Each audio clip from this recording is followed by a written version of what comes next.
অনিতার তখন সদ্য বিয়ে হয়েছে।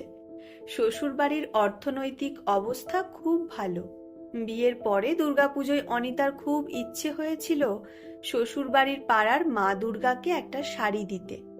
শাশুড়ি মা ওর আবদার শুনে বলেছিল, আমরা তো বরাবর আলতা সিঁদুর দিয়েই পুজো দিই, শাড়ি তো দিই না, সেই বামুনই পাবে, দিয়ে কি হবে।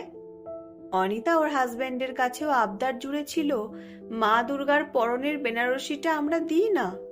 হাজবেন্ড শুনে বলেছিল, পুজোয় এমনি এত খরচ হয়, বারোয়ারিতে চাঁদাও কিছু কম দিই না, তারপর আবার এসব খরচের দরকার নেই, দিলে একটা সুতির ছাপা দাও। চুপ করে গিয়েছিল অনিতা।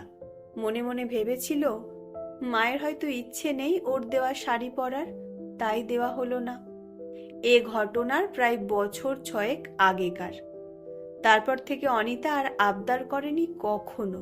ও বুঝে গেছে ওরা যেটা দেবে সেটুকুই হবে, আবদারের মূল্য নেই ওদের কাছে।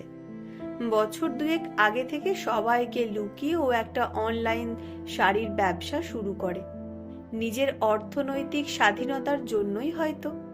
শ্বশুর বাড়ি আর অনিতার পিসির বাড়ি খুব কাছে। পিসি ওকে সব রকম সাহায্য করেছিল। পিসির বাড়িতেই থাকতো ওর কালেকশনের শাড়ি, এমনকি ও উপস্থিত না থাকলে পিসি দাম দেখে বিক্রি করে দিত শাড়ি।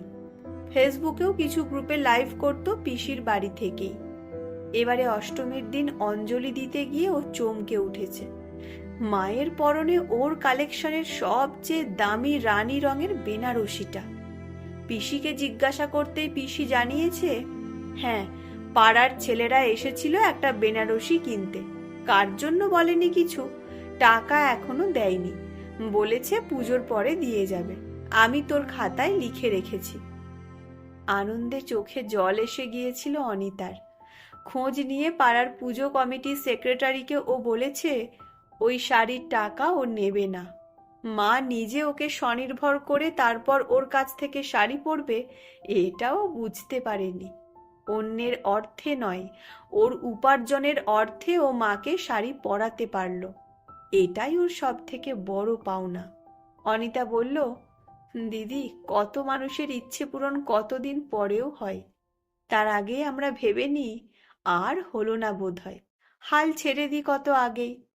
আমি ওকে বললাম, এই জন্যই তো একটা কথা বলি, হেরে যাওয়া খুব সহজ, জেতার লড়াইটা অনেক কঠিন। হেরে যাওয়ার কষ্টের থেকেও জেতার আনন্দের অনুভূতি দ্বিগুণ হয় এই জন্যই। সেই কারণেই পরিশ্রমটা করে যেতে হয় একাগ্রতার সঙ্গে।